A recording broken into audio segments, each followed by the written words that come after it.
डोक्याला मार लागल्यापासून सगळं विसरल्या रे ते. अरे मला ओळखण नाही, मी सखा पोरगा असून घरात कोणालाच ओळखण नाही.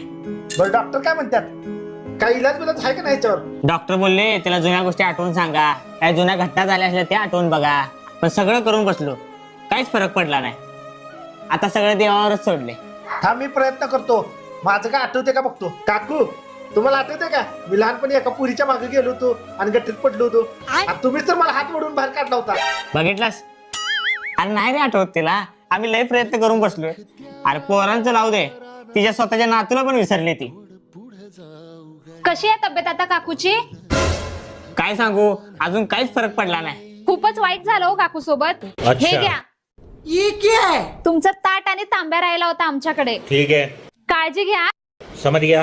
अगं दही दिलेले वाटे दिलेच नाही.